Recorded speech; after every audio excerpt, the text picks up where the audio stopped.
వి gold trusted gold buyers. మీరు తాకట్టు పెట్టిన బంగారాన్ని విడిపించి ఈ రోజు ఉన్న మార్కెట్ ధరకు కొనబడును. అవును. ఇప్పుడు 10 సినిమాలు చేస్తున్నారా సార్ మీరు? ఆ! అందులో 2 సినిమాలు మంచి సినిమాలు చేస్తారు. అమెజాన్ వాళ్ళదొకటి, ఇంకొకటి అది వాళ్ళది. ఆహ్, అది అన్ని భాషల్లో రిలీజ్ చేయడానికి ప్లాన్ చేస్తారట. ఒకటేమో గ్రామ పెద్దగా భలే క్యారెక్టర్ అండి. హ్మ్. ఈ అమ్మాయి ఇదే సావిత్రి, 'కీర్తి సురేషా'? Keerthy Suresh main character. Lady oriented subject. నేను ఈ తరం ఊ సౌందర్య ఆవిడే ఈస్దారం సుందరి. కదా? భలే చేస్తదండి. అంటే నాతో ఈక్వల్‌గా చేసింది. నేను ఊరు పెద్దని, ఏయ్! అంటే అంతా భయపడాలి. ఒక రకమైన క్యారెక్టరు. నేను క్యారెక్టర్ చేసినా నేను. హ్మ్. ఏమి హ్మ్. అనేది చేసి ఒక డైలాగ్ చెప్తానన్నమాట. అట్లనే అయిపోయిందండి. కట్ అన్నాడు డైరెక్టర్. ఏంటి మీరు అట్లా అయిపోయారని డైరెక్టర్ అంటే, నాకు భయమైంది. సార్‌కు కోపం వచ్చింది నా మీద అంటుంది. నేను నిజంగా ఆమెను తిడతాను అనుకుంటుంది. ఓహో! యాక్ట్ చేస్తుంటే. కాదమ్మా ఆయన క్యారెక్టర్ అది. మీరెందుకు అలా అయిపోయారని అంటే, నాకు భయమైందండి అనంటే, నువ్వు అది చాలా బాగొచ్చింది. మేము ఇలాగే ఉంచుతాం సినిమాలో అని అట్లా. హ్మ్. అంత మంచి క్యారెక్టర్ అది. హ్మ్. నా కారు నేను పోతున్నా, నా కారు మీద చైరు. నేను ఎక్కడైనా ఆగితే వెంటనే చైర్ అక్కడ ఉంటదనమాట. హుహు. భలే క్యారెక్టర్‌కి. క్యారెక్టర్. హ్మ్. అన్నీ ఉంగరాలు, బంగారం, పెద్ద పెద్ద మీసాలు. అది భలే చేశాను. హ్మ్. ఇంకొక సినిమా గూడా చాలా బెస్ట్ క్యారెక్టర్. హ్మ్. మంచి సినిమా. అది కూడా ఇప్పుడు నేనెట్లా వరించొస్తున్నాయి అవకాశాలు మీకు సార్? అంటే నేను ఆశ్చర్యపడ్డ క్యారెక్టర్‌లు ఈ 2. హ్మ్. మిగతాయి అంటే కొద్దిగా మామూలే అనుకోండి. ఈ చిన్న చిన్న క్యారెక్టర్స్. కానీ అందులో ఒకటి 'మర్రి చెట్టు కింద మనోళ్ళ' ఏదో ఒక సినిమా మాత్రం ఆహ్, నేను ఒక ఫాదర్ క్యారెక్టరు. నా కొడుకు అమెరికాలో ఉంటాడు. మేము భార్యాభర్తలం ఇక్కడ ఉంటాం. నేను అన్నపూర్ణమ్మ. మేము నానా అవస్థలు పడుతుంటాము. అన్నీ ఉండి. హ్మ్. కొడుకు మాత్రం హ్యాపీగా అక్కడ ఉంటాడు. అది భలే మంచి హ్మ్. క్యారెక్టర్ అది హ్మ్. గూడా. మీ రాజకీయ ప్రయాణం సార్ మరి? నేను ప్రశాంతంగా ఉండాలనుకున్నానండి. ఒక సినిమా ఒప్పుకున్నా హ్మ్. తమిళ్‌ది. అరే! బాగుందే తమిళ్, తెలుగు అందులో నేను మంచి క్యారెక్టరు చేద్దాంలే అనుకోని ఒప్పుకున్నా. ఒకటి ఒప్పుకుంటే 10 వచ్చినాయి. ఓహో! మనకింకా గిరాకీ ఉంది అనుకున్నాను. హ్మ్. కనుక మంచిగా రెస్ట్ తీసుకుందాము. ప్రశాంతంగా ఉందామనే ఈ 6 నెలలు. హ్మ్. కొద్దిగా నాకు ఆ బ్యాక్ పెయిను కొద్దిగా ఇది గూడా వచ్చింది. ఎందుకు రెస్ట్ ఇద్దాం డాక్టర్లు గూడా అంటారు గదా! రెస్ట్ తీసుకో, రెస్ట్ తీసుకో. అక్కడికి ఇండిపెండెంట్‌గా ఏద్దామని వరంగల్‌లో నామినేషన్ వేశా. హ్మ్. అవును.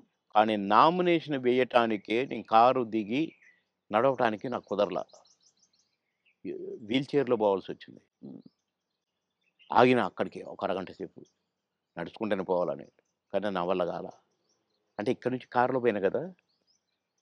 డాక్టర్లు వద్దన్నారు గదా! అవును. ట్రావెలింగే అవును. చేయొద్దన్నారు గదా! అన్న 15 రోజులకు నేను పోయి పరాభవం పాలైపోయింది. సరే వీల్ చైర్‌లో పోయినా, నామినేషన్ ఏసి బయటకొచ్చినా, నా వల్ల కాట్లేదు నాకు. నేను యుద్ధం జేయాలి ఇండిపెండెంట్‌గా. అవును. అందులో అవును. ఆ! కానీ 7 నియోజకవర్గాలు తిరగాలి. డాక్టర్‌కి ఫోన్ చేసినా, "సార్ మా మాట వినండి. ఎందుకు చెప్తున్నామో వినండి. మీరింత మొండిగా కరెక్ట్ కాదు. మేము వద్దని చెప్పినా పోయినరు. పోయినరు మీకు అనుభవం వచ్చింది కొద్దిగా. వెంటనే కారు తిప్పుకొనొచ్చేయండి. లేదా మీకు పారాలిసిస్ రావచ్చు. లేదా కోమాలోకెళ్ళొచ్చు. ప్లీజ్" అన్నారు. వామ్మో! ఇంత పెద్దది పొంచుందా? నో అని అందరికి ప్రెస్‌కి నమస్కారం పెట్టాను. చలో హైదరాబాద్ అని వచ్చేసిన రెస్ట్. ఇప్పుడు హాయిగా సినిమాలు ఎంజాయ్ చేస్తూ, హ్మ్. చక్కగా ఈ మంచి వాతావరణాన్ని ప్రశాంతంగా, చక్కగా రాగి జావని ఆస్వాదిస్తూ, అవును. అలా మీ వేడి వేడిగానా? వేడిగా గోరువెచ్చగా, తాగాలి సార్? గోరువెచ్చగా. వేడిగా. అయితే అంటే మంచి పాయింట్ సార్. మీకు ఇంకా తీర్చుకోవాల్సిన కోరికలు అందరికీ ఉంటాయి కదా సార్! చిన్నవో, పెద్దవో. ఇప్పుడు నాకు బట్టల పిచ్చుండొచ్చు. ఇంకెవరికో బంగారం పిచ్చుండొచ్చు. మీకు అలాగా ఏమిటి మీకు లక్ష్యం గాని, ఇంకా ఆ! ఆశయం గాని? పెద్దగా నాకు మొదటి నుంచి కూడా కోరికలేం లేవండి. ఇదైతే బాగు, అదైతే బాగు, ఇంత పెద్ద బంగ్లా ఉంటే బాగు, లేకుంటే ఒంటి నిండా అసలు నేను ఉంగరం పెడితేనే నాకు గిఫ్ట్‌లిస్తే ఇ ఈడ పెట్టారు కదండీ! ఈ చెయ్యి వెనకపోద్ది అనమాట. ఈ చెయ్యి ఇటుపోయి టక్కన తీసి జేబులో వేసుకుంటాను. అంటే 5 నిమిషాలు కూడా ఉండను. మా పెద్ద బాబు వేసుకునే ఒక చైను వాడు, డాడీ నాకు ఇది కావాలి అంటే నేనే ఇచ్చాను. నాకు మోహన్ బాబు అన్న ఇచ్చాడు చైన్. ఆయన సినిమా హిట్ అయితే మాకు గిఫ్ట్లు ఇచ్చాడు. ఆ గిఫ్ట్ చైన్ నేను వేసుకోవట్లేదు.